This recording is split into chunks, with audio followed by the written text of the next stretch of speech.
What's up, everyone? Welcome into the All-22 NFL Show, the official channel of the All-22 Fantasy Football platform. It's the only fantasy football game with full 53-man rosters, including offensive linemen, where you get to choose personnel packages and have access to PFF grading and advanced stats to make decisions each week. To learn more and sign up, go to all-22.com or go to the App Store today and download the All-22 app on both Android and Apple. Ray, dude, it is holiday season. We're here. We're on episode 3 of our quarterback series, which is super cool. And I've really been enjoying this because it's a chance for us to fight, and we don't often get opportunities to do that. I think we're sometimes too agreeable, and I like when we kind of butt heads. But how are you doing? Oh, yes, the audience is waiting with a bated breath here. So I can calm all their fears and say, I'm doing very well. So thank you, audience, for caring so much. I know you do. All of you out there listening. Yeah, I'm doing well. Like, are we going to fight? I thought coming into this series, we're going to fight. We'll see. I thought coming into the series, this was going to be like a kind of a tough episode to like really dive into. There's a lot of possible, plausible opinions for these guys. And as I went through it, I was like, yeah, maybe not so much anymore. It actually seems pretty clear cut. So I can't wait to see what you drum up in this episode, because I think some of these guys have really sorted themselves out even the past 2 weeks or so, even have made the picture a little bit more clear. So have at it. They have. And I'm going to get an argument out of you at one way or another. I'm going to make sure that happens. But just to catch everybody up, right? So this is episode 3 of our quarterback series. The first part was the elite tier, and the elite tier was split into 2. It was the truly elite guys. We each kind of had 4. Go back and listen to that episode if you want to hear about it. And then the second part was the elite, but we have concerns, right? So maybe they're not that top group of guys, just under that. Maybe there were some concerns that we thought could impact their kind of long-term standing with the team. Then our second conversation was you can win with this group guys, right? So guys that maybe aren't elite, but we know are capable of taking you to the promised land, right? This one now is where it gets a little tricky, right? Because this is the group of, we're running with it. Like, the teams know they don't have their guy. They know that they can't win with this guy, but they don't really have any other options other than to sit and wait. And when I kind of looked at this group of guys, Ray, I kind of see a few different tiers even within this one. And I'm not going to go through that too much, but really there are some guys that are young and still trying to figure it out. And I don't think that those guys should be really looked at the same way as some of the more established guys that are in this group. So I don't know if you feel the same way. But, again, like we talked about Sam Darnold last week, that we both had him in the you can win with tier. Last night, he goes out and beats the Rams, starts to impress us a little bit. But if you asked me a year ago, maybe 2 years ago, he would probably be in the running with it tier, right? So there's optimism for some of these guys, and for some of them, we're probably going to make them wish that they weren't being spoken about on our podcast, because we're gonna bash some guys, right? But the one thing I want to argue about to start this conversation, I'm turning my light on, I was looking a little dark. I have as number 1, top of this list, guys that I am the most confident in, is Brock Purdy. And I think there's a really good argument that Brock Purdy should have been in the can win with tier. I think Bobby's at home pissed at us for not having him in the can win with tier. But I have Brock Purdy just at the top of this list of the running with it guys. So real quick, the overview, 25 years old. It's his 4th year in the league, starting after, remember, this was Mr. Irrelevant of the draft. There's only been one other quarterback that's really even achieved anything close to this that's been drafted in that range, right? And we all know who he is. So first 3 years of Brock Purdy's career. What in the world are you trying to imply with that one? I'm not implying anything. I'm just saying it's impressive what he's doing with that draft slot. Okay? That's all I'm trying to say. First 3 years were impressive. 77.7 PFF grade as a rookie, 87.4 in year 2, and an 82.4 last year. So in his first 3 years, we're talking about numbers that are just as good as most of the guys we have in the tier above, and honestly, even some in the elite tier. So why do we have him this far down? In my opinion, too many turnover-worthy plays versus big-time throws. So 56 big-time throws to 53 turnover-worthy plays on his career. That's really not a great ratio. 8.5 ADOT is fine. 13.6 pressure to sack rate is good. 2.86 time to throw is also pretty good. But is there any argument that this guy has had the best offense in the NFL for any first 3 years of anybody's career that we have in this list. I don't think there's a better offense, right? That's number one. Number two is I think the injuries that he's kind of sustained are a little bit worrisome, right? Like he had injury his first year to end the year, right, in the playoffs, getting hurt in that game that they probably should have won. Now he's getting injured this year, limited to just 5 games this year, 68.7 PFF grade, 4 big-time throws, 8 turnover-worthy plays. All of his numbers this year are bad, right? Besides a 5.6 pressure to sack rate, which is insane, but it's only 5 games, so take that with a grain of salt.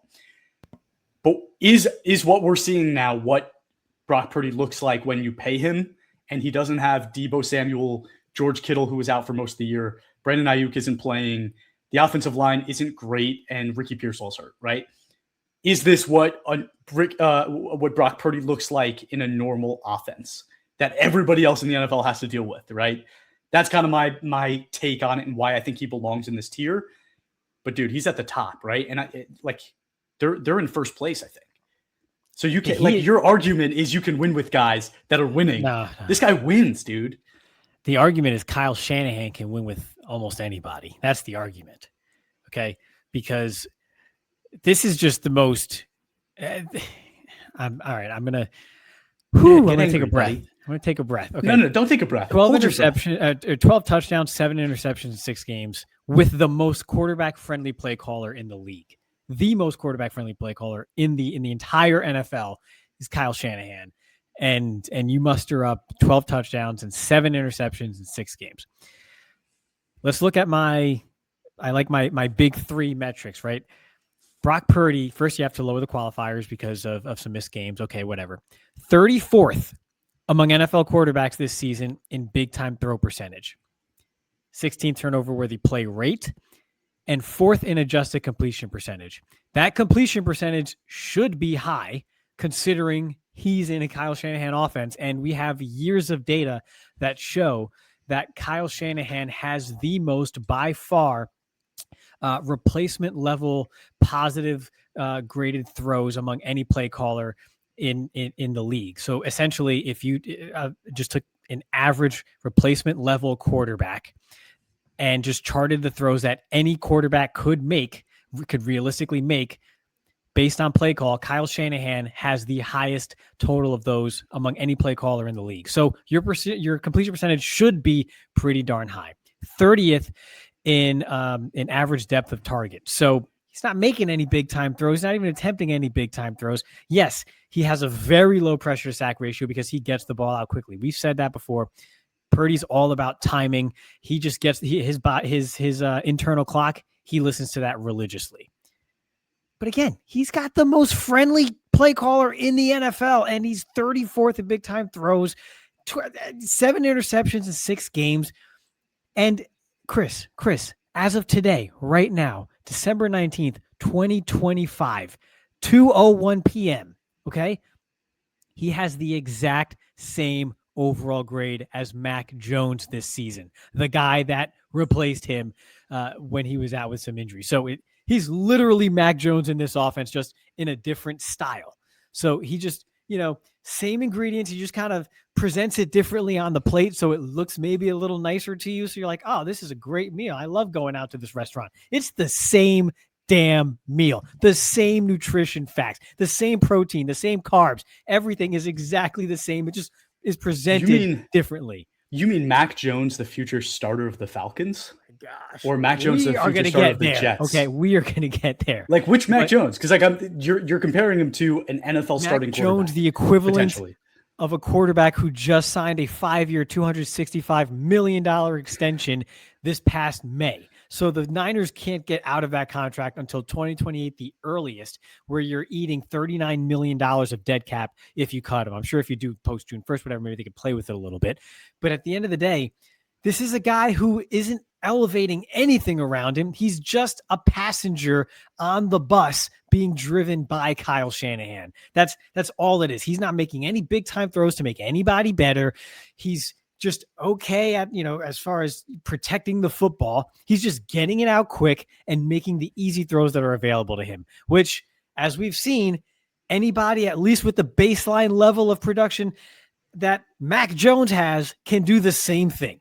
So yeah, they're running with it because they're stuck with it. I guess you could say you can win with him because Kyle Shanahan has won with him, but that's just more about Kyle Shanahan than it is Brock Purdy at this point. And for the last couple of years, I tried to give him the benefit of the doubt because Purdy was performing well. He did have that rhythm, and it's a good fit. He does have some of the traits that work in Shanahan's offense, but at this point in his career, it is clear that he is not taking them to another level beyond what is afforded to him by the offense that he's in and by the talent that's around him. So as that offensive line has aged a little bit, as they've lost a couple weapons here or there, he hasn't done anything to offset any of that with the money that he is now going to be given when that contract truly makes an impact on the salary cap. So maybe the jury's out that you could still win with him in that situation when you now have big money tied to Brock Purdy as opposed to a rookie deal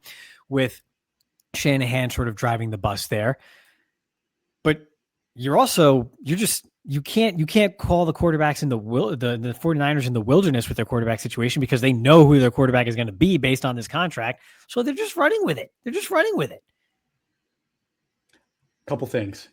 All right. Well, one, before when I was mentioning kind of like I was implying Tom Brady, right? Like I was talking about Tom Brady. Just for fun, Phillip Rivers is 44 years old. Can you guess what Tom Brady's stats were in the NFL the year that he was 44 years old without looking it up? No, but did they make the playoffs? Dude, he threw for 5,300 yards and 43 touchdowns. Yeah. That's yeah. You're just like, yeah, no, like. You're the one who implied that you were the one who implied him into this conversation. I don't know what you want me. I just think it's incredible. And I wanted to correct myself because they're not winning the division, but they're 10-4. So they are going to make a playoff spot, right? They're going to be a wild card team. They are winning with Brock Purdy. And I think if this year wasn't happening, I think I would put him in the tier above, right? Like if we were in last year and all I had before that was good stuff, I would put him in the tier above. Because we're in this situation where he's been dealing with a lot of injuries, the team doesn't look nearly as good because they've lost a lot of the talent. I just want to see more before I really make a decision, right? But I think he's somewhere kind of in a nowhere's man. I said that completely wrong. No man's land? Yeah. No man's land of like, he's not in the tier above. He's probably not even in this tier. He's a floater. Like I'm not going to really like pin him down until we see a year from now, can he correct the course, right? Can they also start putting pieces around him again, right? Like we look at Tua and we complain about that situation because the offensive line is so bad. Brock Purdy has one offensive lineman that most people can name. Like we all know Trent Williams. Do you know anybody else? What do you mean? It's our boy. Name one other. What are you talking about, boy Pooney? Dominic Pooney's awesome. That's true. But most people wouldn't know that. You know what I'm saying? So I think there's a little bit grace to be given here. And I want to see another year of Brock Purdy in the system without Debo, without Ayuk. Let's see what he can be, right? Like, let's give him a chance because you're right. Like, the 49ers do not have another choice. They will at least have to do next year with Brock Purdy. And I think they're very happy with that. So if you were to ask the 49ers, do they have the franchise guy? I think they would say yes. And I think I'm undecided. I'm not saying no. I think Kyle Shanahan is the greatest chef in the world. I mean, I've made that very clear. I think he's the best coach in the NFL. Same Mac Jones. Same great as Mac Jones. The Office. They're the same picture. He's number 2 to Sean McVay, but fine. They're just running with it. They're running with it. Who do you think should be at the top of this list?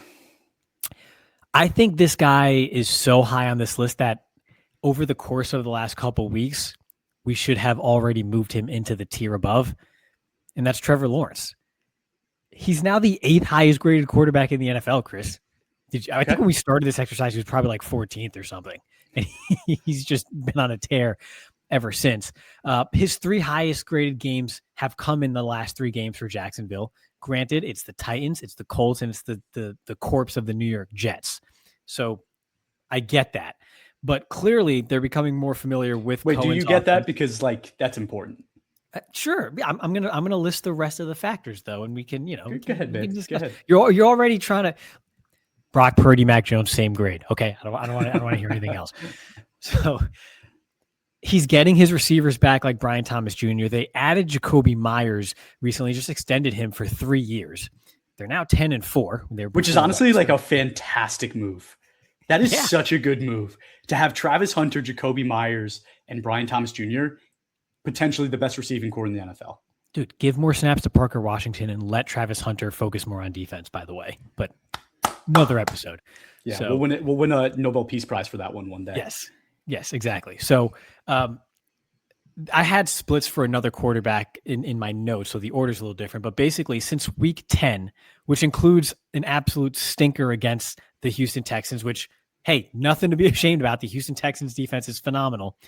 Trevor Lawrence since week 10 is the third highest graded quarterback overall in the league. He's third in big time throw percentage, 11th in adjusted completion percentage. He does have the third highest turnover worthy play rate in that span. So when you say, if you watch him and you're like, it still feels like there's maybe something that kind of still needs to come together, something's missing, it's probably that. He still has to clean that up and get better. But I took a look back at Baker's last year in Cohen's offense. Baker Mayfield had the fifth highest turnover-worthy play rate when he was in that offense, with also a very good receiving core. So I wonder if it's just the offense. What if that's just Liam Cohen's offense? That's just how he operates and how he does things. At that same rate, Baker Mayfield was only 16th in big-time throws. So Trevor is trending better than that when it comes to the upside of his performance and the high end that he gives you. So again, they're on a 3-game win streak. They've won, they're on a 5-game win streak. They've won 6 of their last 7. He's had his 3 highest graded games of the season in a row now. I think the arrow is completely trending up.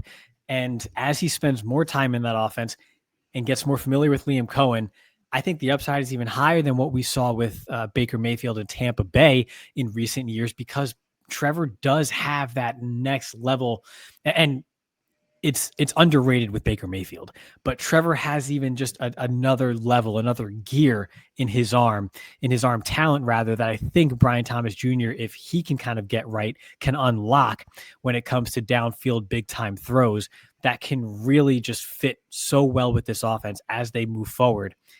I don't think they're running with it anymore. I think they've gained some certainty around their guys. They're gaining their identity, and moving forward, this is going to be a really fun brand of football to watch. And Trevor Lawrence is absolutely their guy in Jacksonville. They don't have any doubts anymore. So if it looked like I wasn't paying attention to you, Ray, or to the viewers, that's not what was happening. I was planning my rebuttal. And it's not because I don't like Trevor Lawrence. I do like Trevor Lawrence. I like him a lot. And I agree with what you said. I think the Jags are very happy with Trevor Lawrence. But we just talked about Brock Purdy, where you told me he was some mid quarterback that shouldn't even be a starter in the NFL and should be cut. And that's not what I said. He has 2 years of 3 in the NFL with 80+ grading. Trevor Lawrence has never touched 80 on a season. And even right now, in the best year of his career, he's at like 79.5. Like, he has not touched 80 yet, right? We don't even know if he's going to finish this strong. And like you said, he's on a run of playing very bad football teams. So how much are we going to put into his recent performance to just elevate him? Because what I think Trevor Lawrence has been is a quarterback you run with. He's made the playoffs once. It was 2022. He won 1 game against the Chargers in the wild card and then lost to the Chiefs. Fine, right? But then to never get back to the playoffs is concerning to me with a quarterback that you're telling me is a guy that you can win with. Hasn't even made the playoffs more than once, okay? Liam Cohen, I agree with you. I think he's going to be a good coach. I think it's great for Trevor Lawrence and his future success. Love what they've done with the receiving core. Like to see a little bit more added to the offensive line. But in reality, something I always talk about and I try to stress is coaches and quarterbacks usually look good the first year they're together. Let me see what they look like in year 2, right? Let me see them make it to the playoffs and beat an actual team that matters in a game that matters. So those are the kind of things that I want to see from Trevor Lawrence before I just say, yup, let's move him to the can win with tier, because guess what? Trevor Lawrence hasn't won anything. Counterpoint to that, his head coaches prior to this were Urban Meyer and Doug Peterson, who we like, but I think it's fair to say that he wasn't for this era of football. The game had kind of passed him by, and the game does move that quickly that you could be a champion in 17 and the game passed you by in 2022, 5 years later. I think that's fair to say. I think Well, listen, so man. fair point, but you have some fair points. I get it. Yeah. And listen, like we talked fair. about Baker. We've talked about Baker where it's like, will he get better with age, right? Is this somebody that needs time to really reach his ceiling as a quarterback, similar to Matthew Stafford?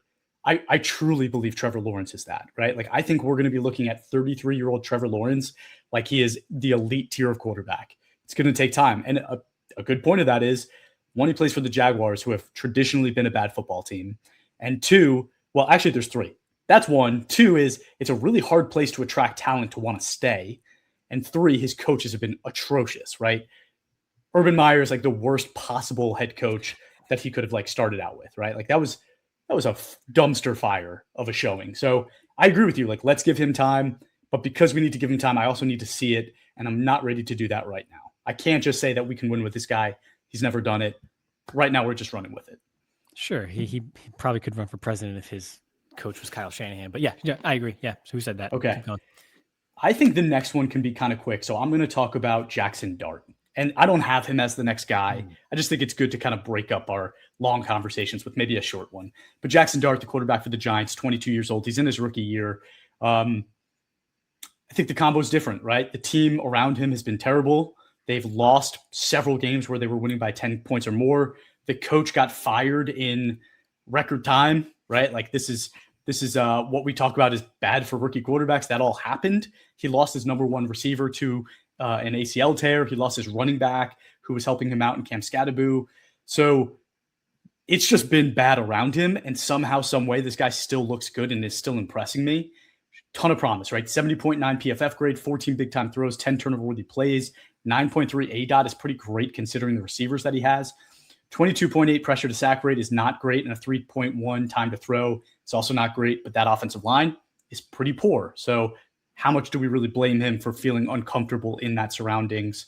I worry about the concussion stuff. I think we've talked about that before. I don't know if we need to talk much about it. He needs to learn how to protect himself for sure. I just think that team needs stability, and they need to figure out a way to get some stability on the team, right? He can't play reckless football. He needs to stay healthy. Now he has to go learn a new brand of football when a new offensive coordinator comes in next year, which I'm thinking is going to happen. How will the new coach take to him? I don't think this is a quarterback that's for everyone, to be honest, right? Like, I don't think this is a guy that any coach can just go, like, if for example, if somebody comes in and says, I want you to run like the Tua offense, I don't think that's Jaxson Dart's game. I don't think he'll be able to do that. So I get a little worried about that. The offensive line is never going to be fixed. Will Neighbors come back fully healthy, and will Cam come back fully healthy? And can they actually add to that receiving core? And oh, by the way, this team I think has negative money going into next offseason at the moment. So can they actually build the team around him with what they have and what assets are going to be available to them? So that's my Jaxson Darts. I don't know what you think, but I think it's pretty clear that this guy belongs in this tier.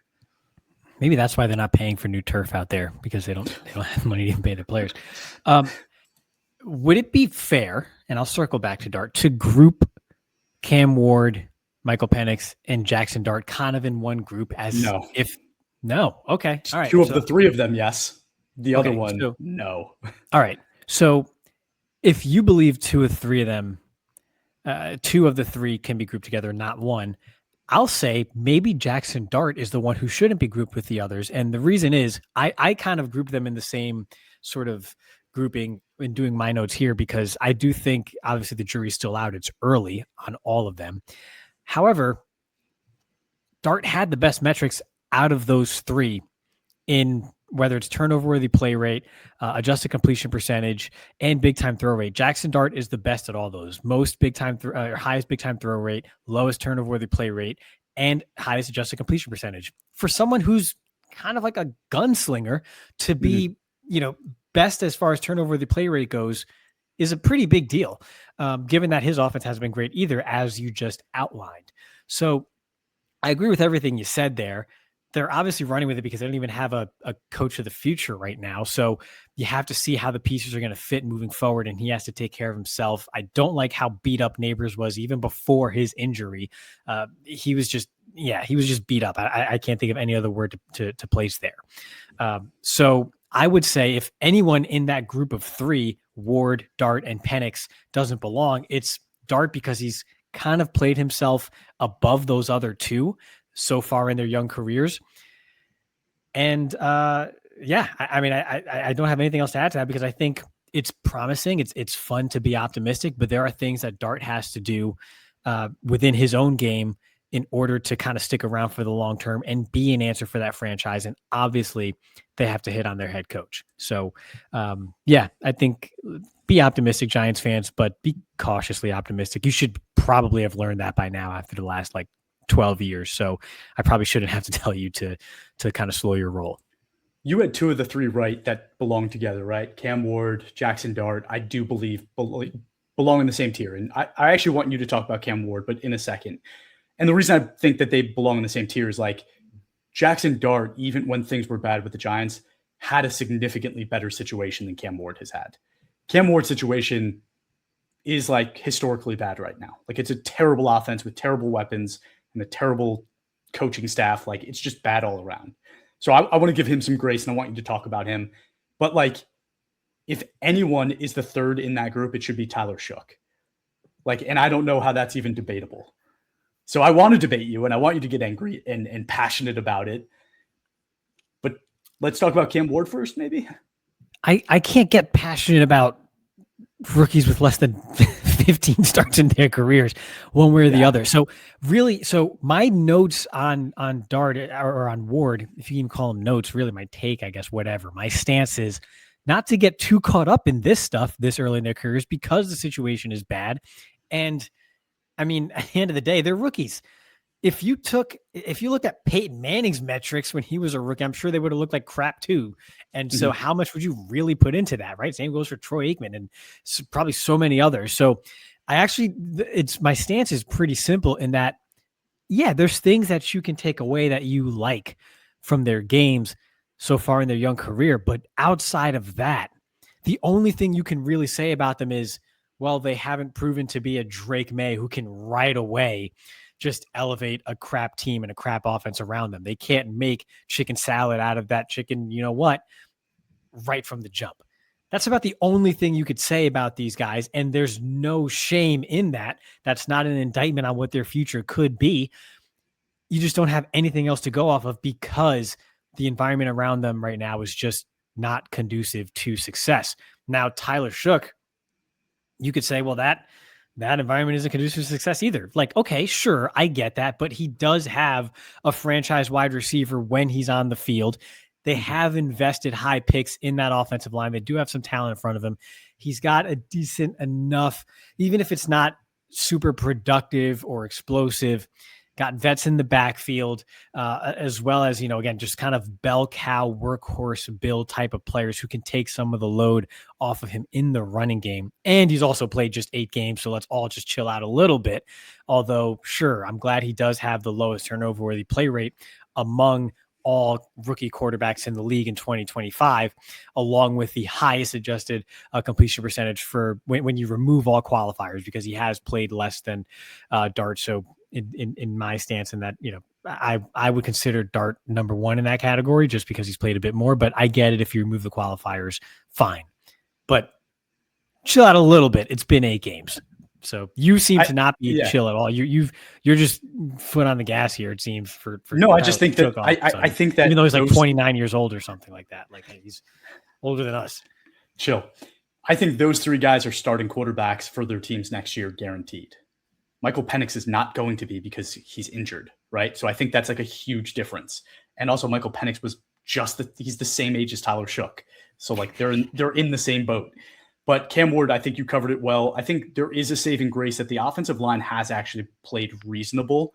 Skoronski, Zeitler, Latham, all look like pieces that you can have. But he doesn't have, most guys have a number 2 receiver on your team, minimum. I don't think Ward has that, right? I think Iron Maynard could be a good 3, but he's definitely not a 1 and he's definitely not a 2, and they don't have anybody else to do that, right? So that's huge for me. But if you asked the Titans if they have a franchise quarterback, they probably say I don't know, but I think the answer is yes. This one I'm saying I actually think the answer is yes, because you and I watched this guy's film, and I think he has a special talent that He definitely just needs a situation to become a little bit more stable. Let's get him a coach that knows how to work with him and wants to work with him. Let's get him a receiver. They should have a very high draft pick. That needs to be what they do. And I think it'll look a lot better in the future. I also think some guys need to stay healthy, right? Like Dan Moore, Lloyd Cushenberry are both out, like bits and pieces here and there. Like, let's get that offensive line stable. Let's get the receiver stable. Let's get a coach. And then let's start to see what this guy looks like. And then you talked a little bit about Tyler Shough, but I understand it hasn't been a lot, but he does look good. He looks competent as a passer. He looks competent as a rusher, which is something I didn't expect. The offensive line just hasn't really been very good. Banks has, though. I'll give him that. Olave is really the only receiving threat now that they've traded away a couple of their weapons. I don't think the team knows if they have the guy. I don't think we know if he's actually a guy, right? So I'm going to say I don't know for both of those, but he's going to be the starting quarterback next year, right? I think that's almost a guarantee at this point. Is that the only reason you don't have them in the wilderness? No. I mean, I think he's looked competent enough where you give him a chance next year to prove that you can win with him, and let's see if they actually can. And then we make that decision, right? And I also agree, right? Like, they don't have a pick where they're going to be able to take a quarterback. So it is a bit of a moot point. Yeah, I still have the Saints in the wilderness, but I get it. Fair enough. All right, so there is this next tier of guys that I think could also be grouped together where it gets really interesting. And I'm going to talk about the guy that I'm most passionate about, okay? Tua Tagovailoa, 27 years old. To me, he is in this tier. And I know there's going to be a lot of people at home saying this is not somebody that you should be running with. The Dolphins just benched him, so they're not even running with him. But to me, that's to me, it's nonsense, okay? This is his 6th year in the NFL, and 2 of the 6 he's had over 80 grading. And yes, the other 4 have been under 70. So there's a lot of fluctuation there. This year, 62.8 PFF grade is 24th in the NFL.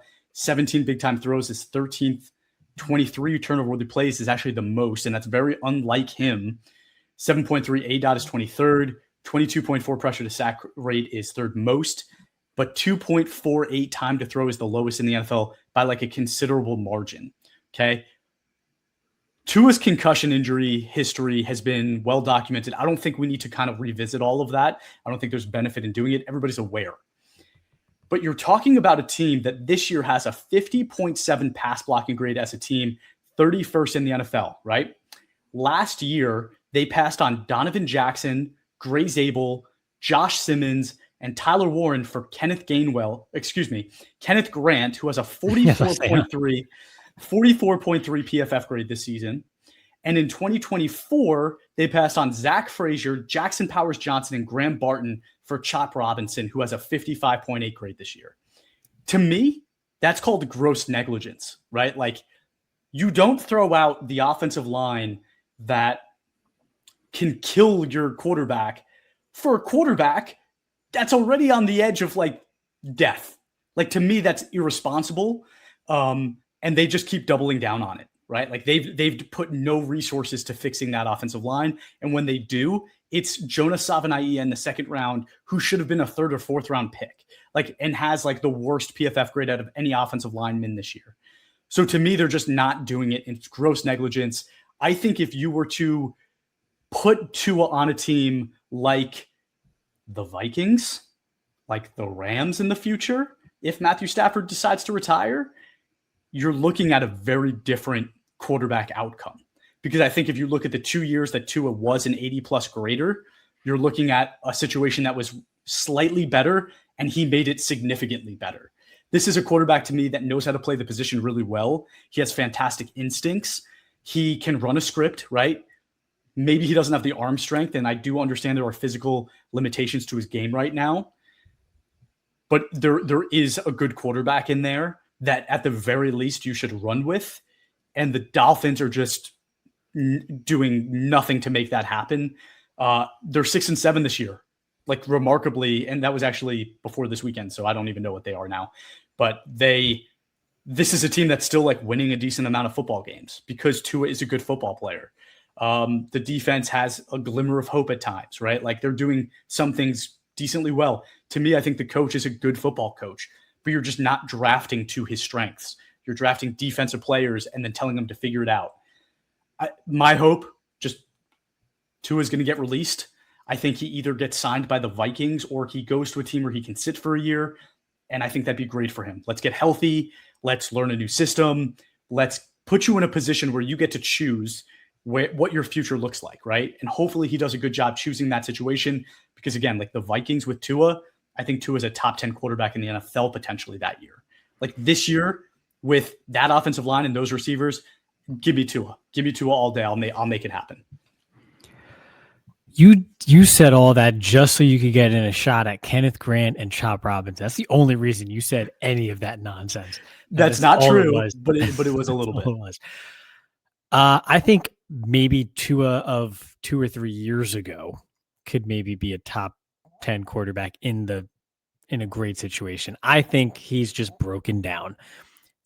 This tier is running with it, and running with it is what got him basically broken. That's what injured Tua, is just continuing to run with it when he shouldn't have. I think he's a broken down quarterback. I don't know what the options are because Tua's contract, the Dolphins can't get out of that until after 2026, realistically. Nah, dude, Russell Wilson got released. Anybody can get released. I don't know if that's true. $99 million in dead cap. If they get rid of him this coming, I don't see how you could do that. Their roster's already a mess. We said it multiple times. As soon as those Jalen Phillips and Chubb injuries happened, their window was shot. It was over. They're a mess. The whole roster organization is in the wilderness. Like you said, I think it's incredible they even have 6 wins given the talent level in Miami right now.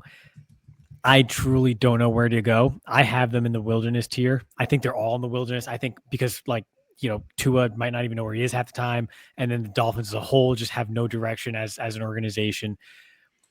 They waffle back and forth between keeping McDaniel and not keeping McDaniel. They're about to fire him, and then he kind of wins just enough to kind of stick around. But the roster's still a mess. I don't know. Well, I think they know he's a good football coach. I agree. He's a good football coach. I agree. But everything is so bad, and after a certain point, the messaging and the culture and the way you operate doesn't land the same, even if it's not your fault when things aren't going well. The roster could be so bad for so long that after a certain point, you could be a very good coach, but it just doesn't land the same with the players. And a fresh start is all that's needed, even if you weren't really the problem. Can we just blame the fact that Chris Greer was the GM since 2016 and hasn't put a good product on the field in 10 years, right? Like they finally let him go, but like it took till October of 2025 after years of, again, gross negligence. Like this is a negligent roster. You could put that on McDaniels and Tua all you want. You're going to be in the wrong. Like you don't have a cornerback. You traded a first-round pick for Bradley Chubb. You traded, you draft Jalen Phillips, who was hurt, and then traded him away for basically nothing. Like, this isn't how you build a football team. Like, this team is a mess. They don't have talent at positions that they've invested a lot into. They thought they had a winning window, and they just blew it on it, right? Like, Jalen Ramsey, right? Like, they bring in all these pieces, and they got nothing out of it. And on top of all of that, again, you pass on the offensive lineman that could potentially at least keep your quarterback healthy that you just invested $200+ million in. That's like, you don't do that, right? Like as somebody, even if you're just looking at a financial aspect, you spent $200 million on something and you're just like, we don't need to protect it. Like, I'm going to put this diamond in the middle of a prison. You think it's going to be okay? No. I have a lot to say about it, but I think we said a lot about Tua. Why don't you tell me somebody else that you have on this list? Oh, I thought we were going to talk more about how they should continue to draft running backs in the 3rd and 4th round every year too. That really helped them out. Yeah, for sure. And then and then to still go with 31-year-old. Oh my God. Oh yeah, Mostert probably. Yeah, like what are we doing? Yeah, that's props to the over 30 running backs out there, right? We still got a little bit left. For sure. All right, go ahead. Okay. Speaking of 31+-year-olds, no, definitely not this guy.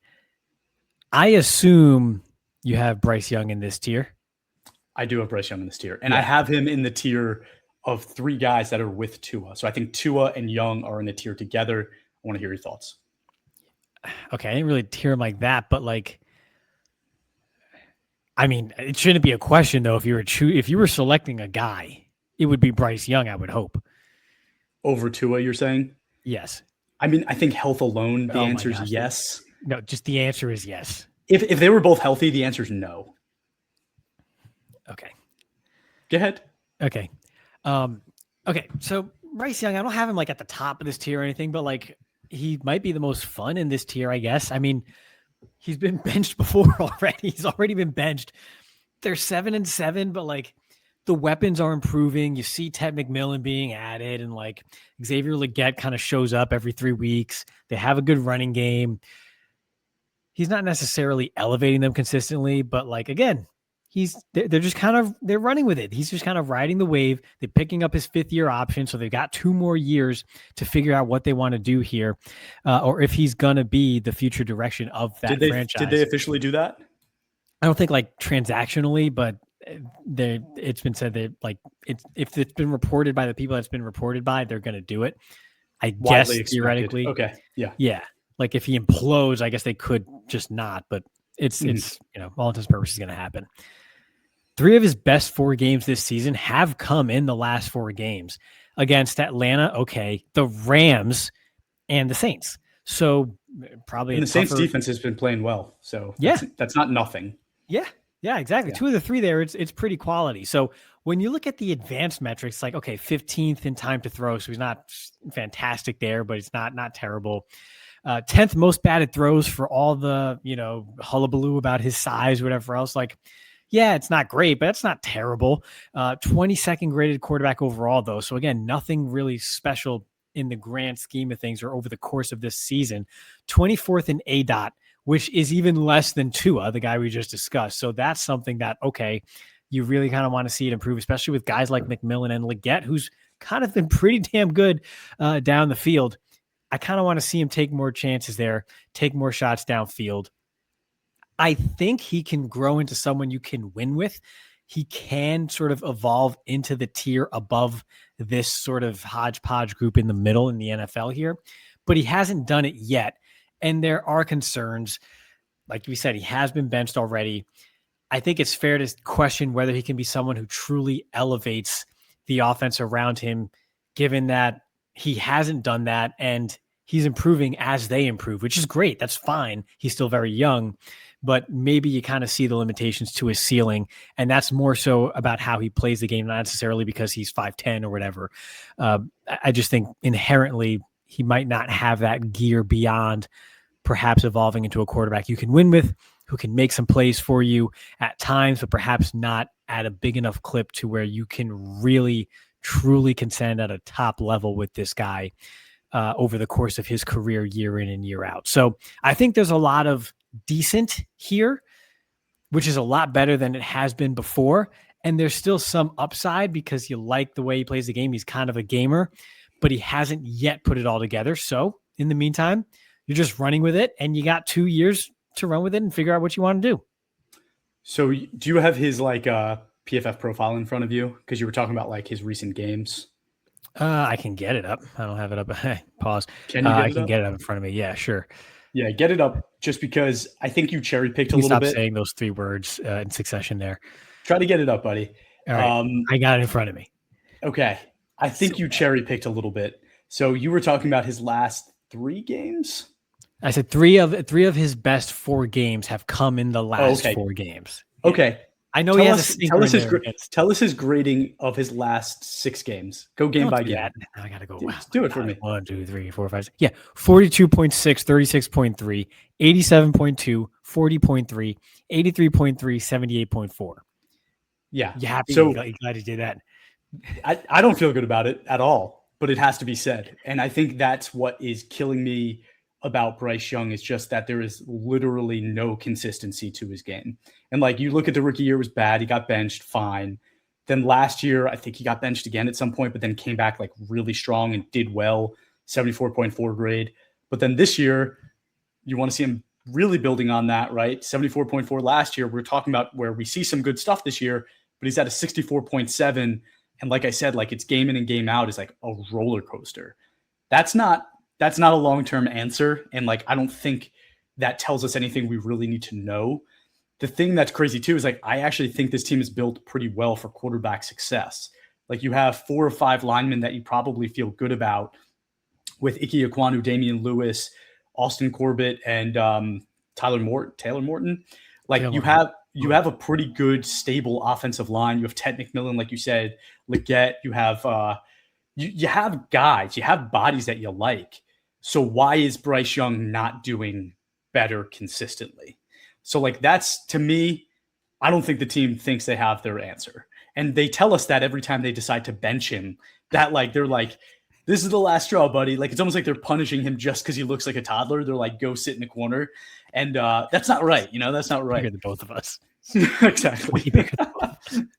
So like, I don't think they have the answer. To be honest, I don't think they have the answer. I don't really have faith in Bryce Young yet, but I agree with you that they have him for 2 more years and there's a good chance they give him the opportunity. And on top of all of that, Dave Canales has this team competing. So if this team ends up making the playoffs, I think that'll be huge for Bryce Young, because I think that playoff game, similar to like Sam Darnold with the Vikings last year, like whether or not they made the right decision, they saw him in a playoff game and saw what he was capable of and decided he wasn't the guy. Bryce Young can do the opposite, right? He could go out there and have a great playoff game and they say, let's bring this guy back. He's a gamer. Let's give him the opportunity. So a lot of unknowns still with Bryce Young, but it's an interesting conversation. Do you have Kyler Murray on this list? Do I have Kyler Murray? No, I do not. Okay. So did you have Tua? I did, but then I moved him down before the episode because they're literally not running with him anymore. So he was initially on this list and then I moved him out. So I have Kyler and Tua and Bryce Young as the 3 guys that I have together. And I think it's similar, right? Like Bryce Young is just younger. So they haven't, so we're like giving him a little bit more grace in what we're saying. I think Tua is probably the best pure quarterback of that group. But Kyler, 28 years old, 7th year starting, 3 of his 7 years are over 82. And 5 of the 7 are 70 plus. He's easily the best grading quarterback besides maybe Brock Purdy in this tier of quarterbacks. Like he's had very high highs and also like sustained success as a quarterback. And Bobby actually made me aware of this one day when we were talking on the phone. But like, if you look at Kyler under Cliff Kingsbury from 2019 to 2022, so 64.2 grade as a rookie, but then 82.8, 82.9, and then 67.2 the year he was hurt. 102 big time throws in that time, 67 turnover-worthy plays, and his highest time to throw during that time was a 2.82 second time to throw. The 25-31 record is the one you're going to look at and be like, that's not great. But if you remove his rookie year where he was a rookie, 20-21 record, basically 500 under Cliff Kingsbury, and very good performances. I look at that time and I go, I disagreed with so many of their draft picks. I don't know if you remember, but they used like 4 years in a row drafting wide receivers in the first or second round. Where like it's like, the rest of this team has a lot of holes. Maybe like do some other stuff, right? Like don't pick undersized wide receivers in the second round every year. Like do something different. But they continued to do that, and I think that was to Cliff Kingsbury's demise. And I'm very critical of Cliff Kingsbury. I've noticed. But when you really look at Kyler Murray's success under him, it is pretty shocking. And then you look at Jonathan Gannon, and in the 3 years that they've been together, 70.8, 82.1, and 72.1. So it's gone down. It's definitely gone down. 39 big-time throws, 25 turnover-worthy plays, 2.91 time to throw, and a 13-17 record. And this year, in the last 3 years, he's missed 17 games. Like that is a huge part of this, is like, if he's not healthy, he's not worth anything, right? And then similar to like the Trevor Lawrence story, he's only had 1 playoff appearance and he's 0-1 in the playoffs. So like, you definitely can't win with this guy at this point. But is it the situation? Is it the inconsistency in coaching staff? Is it the inconsistency with the injuries? Like, I think this is a good quarterback. I know people disagree with me. I know there is inconsistency with his game too. But at the end of the day, like, his running ability is incredible, and he hasn't been doing it as much as since he tore his ACL in 2022. So like maybe there's something there. when healthy, like Paris Johnson, Marvin Harrison Jr., Michael Wilson, Trey McBride, this is pretty good weapons to build around for a quarterback. So like you want something to be a little bit better. The rest of the offensive line's not great. But like, I don't necessarily think Kyler Murray's like the problem there. And I think maybe we disagree on that. So I'm curious what you think. Quinn Williams has never been impressed with Kyler Murray. I think Calamari. I think the fact that, well, you mentioned Marvin Harrison Jr., but because Marvin Harrison Jr. and Michael Wilson, let's say Michael Wilson in particular, has kind of shown us that, hey, Kyler Murray just doesn't unlock these guys. Like, we like the weapons around him, but they play better when he's not there. And that's just a fact. I mean, and then you consider the style of play and the longevity of his style of play, given his injuries and his proclivity as a runner. And he's already in his late 20s. I mean, it's some of the Lamar Jackson discussion, but Kyler Murray has had more significant injuries in his past now, given the knee. I mean, there's a reason that they're running with it now with Brissett instead of Kyler. I think for all that Kyler does, I think most coaches look at that style of play and it doesn't fit with what they do and what they want to do, and they can't build around him. So I think Kingsbury did a good job, all things considering, but that's definitely not Cliff Kingsbury's mold either. So I think style of play and just the natural limitations of Kyler Murray, even if they don't hold him back, they hold people around him back. And that's like, that's the opposite of what you want your quarterback to be doing. Do you think that's a result of him not being a good quarterback, or just he hasn't been healthy? I think he's a better football player than a quarterback. I think that's what it is. I think he can play football better than he can play quarterback. Part of that is because of him being an athlete, but also in the sense of being a gamer and, you know, kind of going off structure a bit when you have to, which is all good, but he's not consistent enough in the standard quarterback play that you need down in and down out. And he doesn't unlock the guys around him. I think it's just like there are basketball players. There are players in the NBA that put up great numbers, but they're not conducive to winning. I mean, your boy, Trey Young, is like, hey, he's a great basketball player. Trey Young is phenomenal. Dude, that is such BS. They changed the rules. A franchise. They literally changed the rules when he was being successful. Playing legit basketball. We're not going to turn this into a basketball. He was jumping back into Ben Simmons like when he was already by him instead of going to the hoop. Listen, you're right, but then they changed the rules. Like, they changed the game. And they're like kind of the same size for their sports. More than LeBron James, he changed the game of basketball. Okay, so anyway, the point is, like, there are players that are good at what they do. They might be really good at what they do, but you can't necessarily build a franchise around them, a winning franchise around them. And Kyler Murray, for all the good that he does, we'll talk about James Harden. I kind of agree, but then I also don't. But like Kyler Murray's just one of those guys. He might just be one of those guys where you just can't build successfully around that type of player for all the good that he does. I think that's the best way I could put it, because I like his game. It just, I don't think you can build a winner around it. But you don't, all right, because this is the running with it tier, right? You don't think that if he gets released, he's not immediately signed as a starter somewhere else? They always are. James Harden always has a market. He's like 36 years old. Right. Because you're always going to be a market. Guys. Yeah. I mean, but that's why he belongs in this part of the list. What are the Colts going to do next year? We're going to talk about that? Or I think that's next episode. So really? I had Daniel Jones in this tier of list, but now I think it's almost guaranteed that like it's not. I don't think they re-sign him.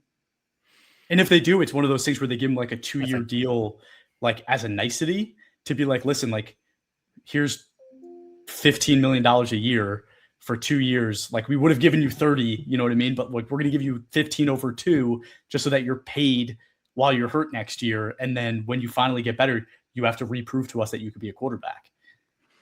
Did you have Daniel Jones here? I had Daniel Jones. Or do you have the Colts? Yeah. But I have now the Colts in the wilderness. We could talk about Daniel Jones next episode. That's fine. But yes, I agree. There will be a market for Kyler Murray, and like the Colts might be one of those teams given what's happening now. So but again, that all depends on. See, like I think he's a quarterback that like these teams that we have in the wilderness, I think I have 6 of them. I think like all of them, their first choice of guys that are like attainable, right? Like if Joe Burrow is not on the trade market, you know what I mean? Like if we're talking about attainable quarterbacks, I think Kyler Murray is the number one guy for all 6 of those teams that don't have a draft pick to get their guy. Do you disagree? Probably not. But I mean, like Paul George got a max contract at like 36 years old. Like the market doesn't necessarily mean you're a franchise guy just because you get. No, it means you run with it. It means you're running with it. It's this tier. That's the problem. Kyler Murray keeps running with it instead of just, look, let me throw it to Marv. You have somebody else on this list, though, I think. I don't. My list is done. But it sounded like you have somebody else. If you're forgetting, I can remind you. But look. No, someone else was Daniel Jones. But don't you have Michael Penix? Yes, in that grouping, though. But even so, I got my Michael Penix grouping is just with Dart and Ward, and the same thing I said earlier is just like there's really not enough that we can say about his play, even if I just put all the injuries aside, because we did a whole segment on him, just a couple of weeks ago. Even if I put it all aside, there's not enough there that makes me comfortable enough to say, we got our guy for sure. And it doesn't help that Kirk Cousins just unlocked Kyle Pitts as soon as he comes back on the road in Tampa without Drake London. But dude, I tell you that's something that concerns me when a young quarterback is put in a situation with a good tight end and they don't use the good tight end. It's usually a really bad sign. Like that's a concern, but I think it's a good kind of like teaser for next episode if we talk about the Falcons next episode. You good? Falcons and Colts, I can't wait to talk about next episode. All right, Ray, we have 30 seconds. You have to answer questions as quickly as you can. What is your favorite Christmas movie or holiday movie? Ooh, I guess it could be It's a Wonderful Life. Wow, that's the whitest answer ever because that was my answer. And I was going to say my answer is the whitest answer ever, and you did it. All right, I'll give a sleeper one. I'll give a sleeper one. The Family Man with Nicolas Cage. I love that movie. Tia Leone. Oh my gosh, keep going. Never seen it. Very good. Favorite Christmas song? Oh man, I don't know. Jingle Bells. I like it. It's standard. All right, great. Favorite thing to eat on Christmas Day? Ham, because I have a lot of fish on Christmas Eve. Nice. Last question. What was the best gift you ever received as a child? Oh, man. The basketball hoop is really good. Just as a kid, like, oh my gosh, I have my own basketball hoop now in my driveway. That's probably it. Let's go. That's really cool. All right. Awesome. Well, everybody, I wasn't ready for this, so I don't have any. I don't have any questions for you. No, that's fine. The audience isn't going to know anything about you. I'll just answer my own questions. It's a Wonderful Life. I answered. Song is. It's Mariah Carey. Mariah Carey's probably mine too. I just didn't have the guts to say that on my camera. It's Mariah Carey for me. All right. I'm sorry, Mariah, if you're listening. Like, I'm sorry, but like, I just don't apologize. Music. Dude, I don't know. I actually don't know. I don't listen to it's probably like Mary Did You Know, like a church song that I like grew up with. Like that's like I like Mary Did You Know. That's a good one. Yeah, it's kind of nice. What was the other ones I asked you? Movie?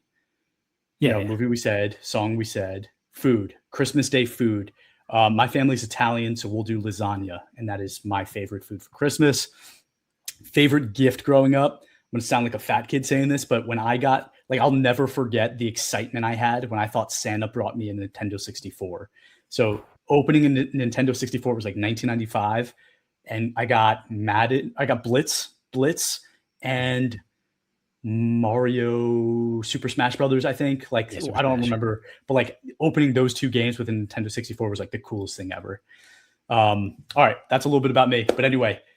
This was super fun. We have our last quarterback episode next week where we will talk about the wilderness.